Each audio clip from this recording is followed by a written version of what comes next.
नमस्कार, हमारा उत्तर प्रदेश देख रहे हैं आप और मैं हूं आपके साथ गौरव राजेंद्र। बुलेटिन की शुरुआत करते हैं। लखनऊ में पद्म भूषण मानस मर्मज्ञ पंडित राम किंकर उपाध्याय के जन्म शताब्दी वर्ष पर कार्यक्रम का आयोजन किया गया, जिसमें सीएम योगी आदित्यनाथ ने भी शिरकत की और सीएम योगी ने कार्यक्रम में मौजूद लोगों को संबोधित भी किया। ये हमारे लिए अत्यंत गौरव का क्षण है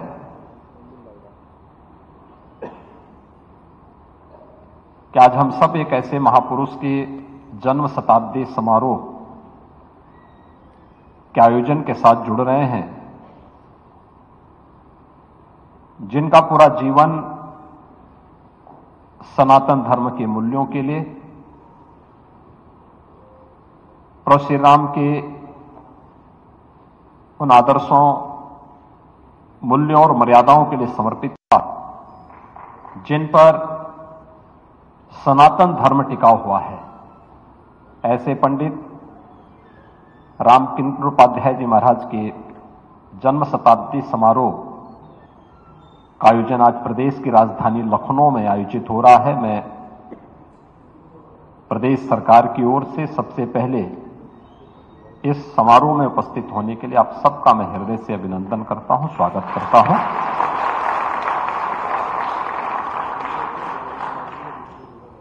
यजुर्वेद में हमारे मंत्र दृष्टा ऋषियों ने एक बात कही कि वेदाहमेतम पुरुषम महांतम। महापुरुष के लक्षण क्या है? दो प्रकार के पुरुषों की चर्चा शास्त्रों में होती है। एक साधारण पुरुष हैं, जिन्हें शास्त्रीय भाषा में प्राकृत पुरुष कहते हैं,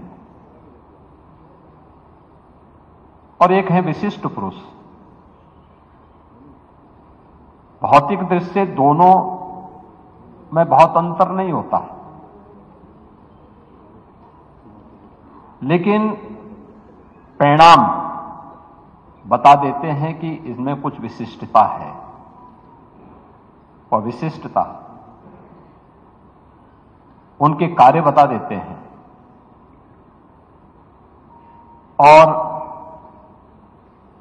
युग तुलसी के रूप में विख्यात पूज्य राम किंकर जी महाराज की पूरा जीवन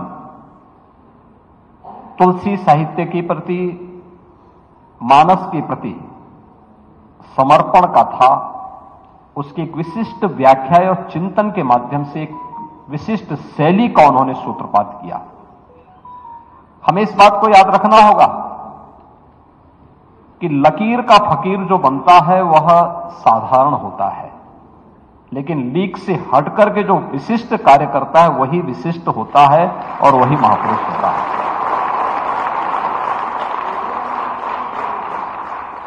अपनी कथा के माध्यम से, अपने चिंतन के माध्यम से कथा की जिस विशिष्ट शैली को उन्होंने जन्म दिया, उसने भारत के राष्ट्रपति डॉक्टर राजेंद्र प्रसाद जी से लेकर के और एक झोपड़ी में निवास करने वाले साधारण इंसान तक सबको लाभान्वित किया। कोई भेद नहीं था। और आज प्रसाद में रहने वाला कोई राजा हो या फिर कोई सबरी जैसी कोई भक्तिन हो, राम के प्रति जिसका अनुराग है वह राम किंकर जी महाराज की कथा का आनंद ले सकता है, उससे लाभान्वित हो सकता है। यह पूज्य महाराज जी की कथा के माध्यम से हम सब ने देखा और लंबे समय तक उसी निष्ठा के साथ, उसी भाव और भावना के साथ लगभग 60 वर्षों तक, 6 दशक तक उन्होंने मानस के माध्यम से सनातन धर्म की, देश की बहुमूल्य सेवा की और उनकी इन्हीं सेवाओं के प्रति कृतज्ञता ज्ञापित करते हुए 1999 में भारत सरकार ने उन्हें पद्म पुरस्कार से सम्मानित किया। देश और धर्म के लिए उनकी जो निस्वार्थ सेवाएं थी, उन निस्वार्थ सेवाओं के लिए, और ये हम सबका दायित्व बनता है कि ऐसे महापुरुष के प्रति सम्मान का भाव हम सब रखें। मुझे बहुत अच्छा लगा कि जब पूज्य महाराज जी की जन्म शताब्दी वर्ष की बात आई, 1 नवंबर 2024 को उनके 100 वर्ष पूरे होंगे, यानी दीपावली का अवसर होगा, दीपोत्सव का आयोजन होगा। कितना अच्छा संजोग है, जिनका पूरा जीवन प्रभु राम के चरणों में समर्पित था। ऐसे पूज्य राम किंकर जी महाराज की जन्म शताब्दी वर्ष है और जन्म शताब्दी वर्ष में 500 वर्षों के बाद अयोध्या में रामलला प्रकट हो विराजमान हो चुके हैं। ये सच्ची श्रद्धा का इससे अद्भुत उदाहरण दूसरा आपको नहीं मिलेगा कि उसी वर्ष जब पूज्य राम किंकर जी महाराज का जन्म शताब्दी है और जन्म शताब्दी वर्ष के अवसर पर 500 वर्षों में जो कार्य नहीं हो पाया वो पार कार्य 500 वर्षों के इस इतिहास में उनकी जन्म शताब्दी वर्ष में अयोध्या में रामलला विराजमान होकर के फिर से अपना आशीर्वाद देने के लिए हम सबके सामने विराजमान हो चुके हैं अयोध्या में राम मंदिर के इस कार्यक्रम के साथ। तो स्वाभाविक रूप से एक तो यह कार्य यहां पर हम सबको देखने को मिला, और दूसरा मैंने देखा जैसे हुआ तो किशोर टंडन जी का, मंदाकिनी जी का, चित्रकूट से, अन्य जगहों से निमंत्रण आने प्रारंभ हो गए कि हम लोग युग तुलसी के जन्म शताब्दी समारोह के आयोजन के साथ इस समारोह का आयोजन कर रहे हैं, इस कार्यक्रम में भागीदार बनना है। मेरे लिए सबसे आसान यहां पे था और मुझे तो अच्छा लगा कि किशोर टंडन जी के इस कार्यक्रम के साथ मुझे आज यहां पे इस कार्यक्रम का शुभारंभ करने का अवसर प्राप्त हो रहा है। एक साथ यहां पर अपने सहयोगी डॉक्टर दिनेश शर्मा जी भी हैं, पूज्य महाराज श्री की मानस पुत्री सुश्री मंदाकिनी जी भी हैं, और मानस मर्मज्ञ के अद्भुत व्याख्याकार कथा व्यास पंडित किशोर शर्मा जी भी यहां पर हैं, अन्य तमाम महानुभाव हैं। इस कार्यक्रम को शुभारंभ करने का अवसर प्राप्त हो रहा है। लेकिन साथ साथ किशोर टंडन जी से मेरा परिचय भी हुआ। इनके जो नाना थे हमारे गोरखपीठ के परम भक्त थे से बिशन चंद सेठ जी, प्रखर हिंदुत्वनिष्ठ।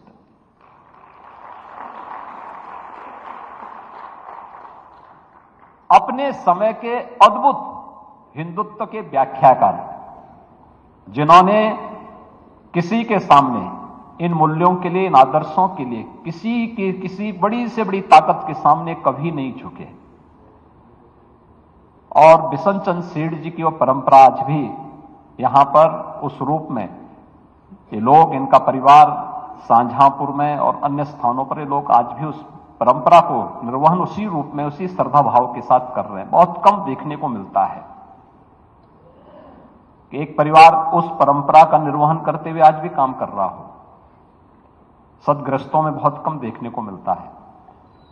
और मुझे अच्छा लगा, जापान बाबू के पुत्र भी यहां पर हैं, मैं देख रहा था, वे आज इसी वर्ष उनका शरीर शांत हुआ है, लेकिन वे यहां पर हैं और भी अन्य लोगों ने इस कार्यक्रम में सहभागिता की है।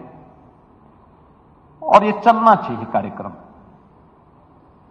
पूज्य राम किंकर जी महाराज भौतिक देह से हम सबके बीच में नहीं है। सन 2002 में वे भौतिक रूप से हमारे बीच से, हमसे भले ही अलग हुए हों, लेकिन उनकी कथा, उनकी रचनाएं आज भी हम सबको एक नई प्रेरणा देती है, एक नई दिशा देती है। श्री राम जन्मभूमि आंदोलन के दौरान इन कथाओं ने बहुत बड़ी जागरूकता का काम किया। यह जन जागरण उसी प्रकार का था जैसे मध्यकाल में तुलसीदास जी ने किया था। याद करिए, यह देश जब विदेशी आक्रांताओं से आहत हो रहा था, उस समय, उस कालखंड में तुलसीदास जी ने रामचरित्र रामचरितमानस के माध्यम से जन चेतना को गांव-गांव में जागरूक करने का काम किया था। रामलीलाओं का मंचन किया था। रामलीलाओं के माध्यम से उन्होंने एक एक गांव को जोड़ने का काम किया था। आज भी गांव-गांव में रामलीलाओं का आयोजन बिना किसी सरकार की आश्रित होकर के आम जनमानस करता है। उसी श्रद्धा भाव के साथ सभी पात्र उसी गांव के नौजवान बनते हैं। उनके अंदर कला एक नए रूप में देखने को मिलती है। संवाद की अपनी एक शैली वहां गांवों के अंदर अलग अलग स्तर पर देखने को मिलती है। गांव में सामाजिक सद्भाव स्थापित होता है। सनातन धर्म के मूल्य मजबूत होते हैं। और उस समय तुलसीदास जी को भी तमाम प्रलोभन आए थे। बहुत सारे लोगों ने कहा तुलसी। पीएम मोदी रूस के दौरे पर हैं, जहां उन्हें ब्रिक्स शिखर सम्मेलन के दौरान युद्ध और संघर्षों से घिरी दुनिया को समाधान के रास्ते पर आने के लिए संवाद और कूटनीति का सहारा लेना का परामर्श दिया। उन्होंने आतंकवाद और उसके वित्त पोषण पर दोहरा रवैया अपनाने वाले देशों को कटघरे में खड़ा किया। पीएम मोदी ने कहा कि आतंकवाद और उसके वित्त पोषण पर किसी देश का दोहरा मापदंड नहीं चलेगा, बल्कि इसके खिलाफ सभी ब्रिक्स देशों को एकजुट होना होगा। इस दौरान पीएम मोदी ने यह भी कहा कि ब्रिक्स के नए होने वाले सदस्यों का भारत स्वागत करता है, लेकिन इसका निर्णय संस्थापक सदस्यों को सहमति से होना चाहिए। इस दौरान पीएम मोदी ने रूस यूक्रेन विवाद का समाधान शांतिपूर्ण वार्ता के माध्यम से करने का आह्वान करते हुए कहा कि भारत युद्ध का नहीं बल्कि संवाद और कूटनीति का समर्थन करता है। उन्होंने युद्ध, आर्थिक और अनिश्चितता, जलवायु परिवर्तन और आतंकवाद जैसी चुनौतियों पर चिंता जताई। पीएम मोदी ने कहा कि ब्रिक्स विश्व को सही रास्ते पर ले जाने में सकारात्मक भूमिका निभा सकता है। 10 वर्षों में यह बैंक ग्लोबल साउथ के देशों के विकास के लिए महत्वपूर्ण विकल्प के रूप में उभर रहा है। भारत के गिफ्ट सिटी के साथ साथ अफ्रीका तथा रूस में रीजनल सेंटर्स के खुलने से इस बैंक की गतिविधियों को बल मिला है और लगभग $35 बिलियन के डेवलपमेंट प्रोजेक्ट्स सैंक्शन किए गए हैं। एनडीबी को डिमांड ड्रिवन सिद्धांत पर काम करते रहना चाहिए और बैंक का विस्तार करते हुए long term financial sustainability, healthy credit rating और मार्केट एक्सेस सुनिश्चित करने पर प्राथमिकता रहनी चाहिए। फ्रेंड्स, नए स्वरूप में ब्रिक्स $30 ट्रिलियन से भी ज्यादा बड़ी इकोनॉमी है। हमारे आर्थिक सहयोग को बढ़ाने में ब्रिक्स बिजनेस काउंसिल और ब्रिक्स विमेन बिजनेस अलायंस की विशेष भूमिका रही है। इस वर्ष ब्रिक्स के अंदर WTO reforms, trade facilitation in agriculture, resilient supply chains, e commerce और स्पेशल इकोनॉमिक जोन को लेकर जो सहमति बनी है, उससे हमारे आर्थिक सहयोग को बल मिलेगा।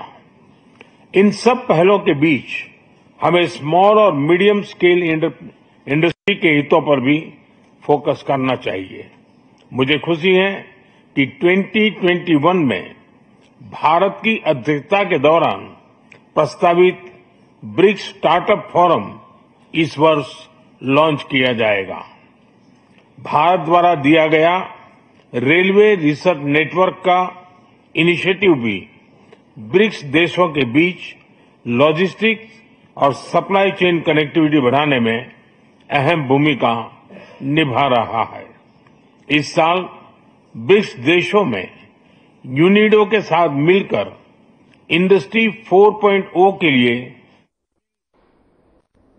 प्रधानमंत्री नरेंद्र मोदी और चीन के राष्ट्रपति शी जिनपिंग के बीच रूस के कजान में ब्रिक्स शिखर सम्मेलन से इतर करीब 5 साल बाद द्विपक्षीय वार्ता हुई। यह वार्ता करीब 40 मिनट तक चली। दोनों ही देशों के बीच हुई इस बातचीत को लेकर भारतीय विदेश मंत्रालय ने बताया कि कजान में 16वें ब्रिक्स शिखर सम्मेलन के मौके पर पीपल्स रिपब्लिक ऑफ चाइना के राष्ट्रपति शी जिनपिंग से ने जो है पीएम मोदी ने मुलाकात की है।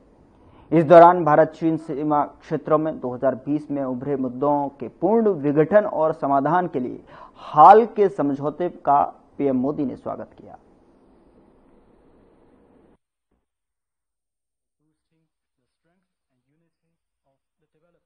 और जैसा आपने कहा, 5 साल के बाद हमारी ये फॉर्मल मीटिंग हो रही है।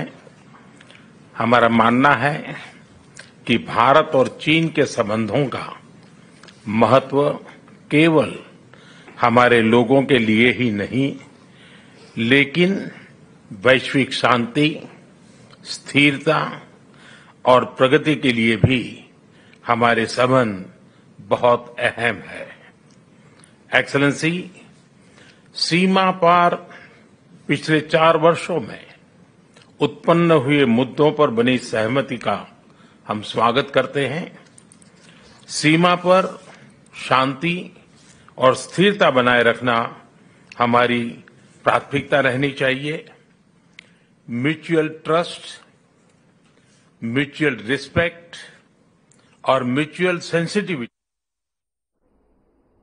VI international municipal BRICS forum में रूस की आधुनिक और वास्तुकला और शहरीकरण के बारे में चर्चा की गई और चर्चा में मैक्सिमोव एंड्री, जनरल डायरेक्टर रूसी शहर संघ और डीआर रूसी सदन की निदेश एलेना रेनिजेवा मौजूद रहे।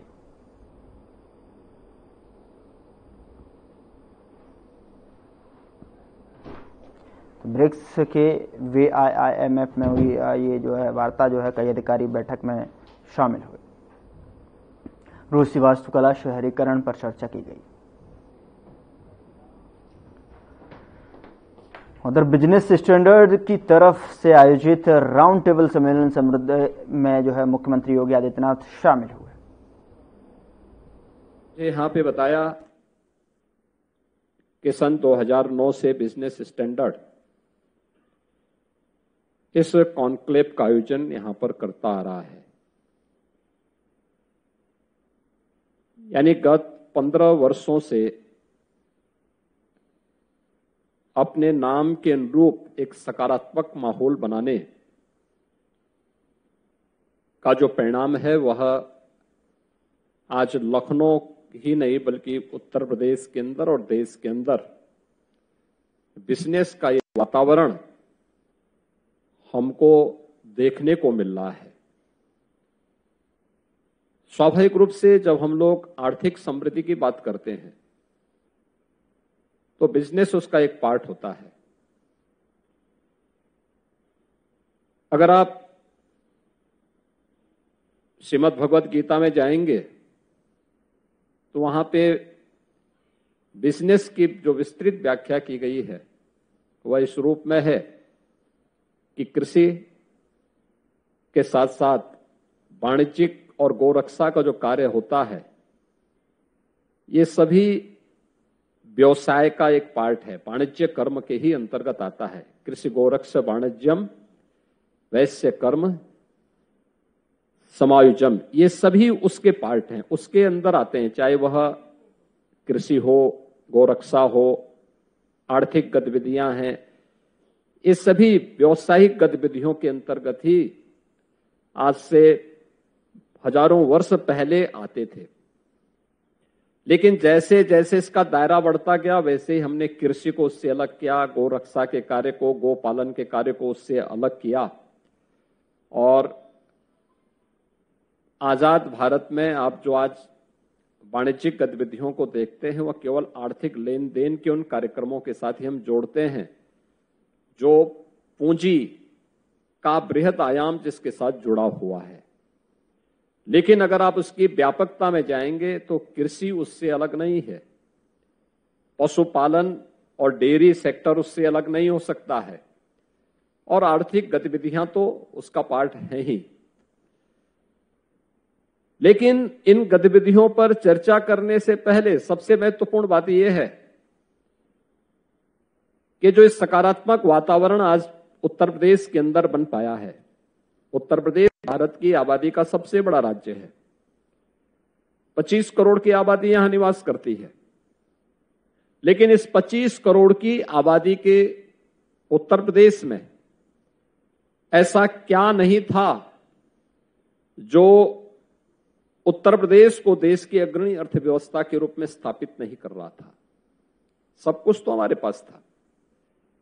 आज की सबसे सस्ता मैन पावर हमारे पास है, स्किल मैन पावर हमारे पास है। देश की कभी शिक्षा के एक प्रमुख केंद्र के रूप में काशी और उसके उपरांत प्रयागराज ने अपनी एक बड़ी भूमिका का निर्वहन किया था, उसको लीडरशिप दी थी। कभी एक प्राच्य विद्या के केंद्र हुआ करते थे। दुनिया का सबसे प्राचीन जो गुरुकुल है उसके बारे में कहा जाता है महर्षि भारद्वाज का गुरुकुल था, जो प्रयागराज में स्थित था।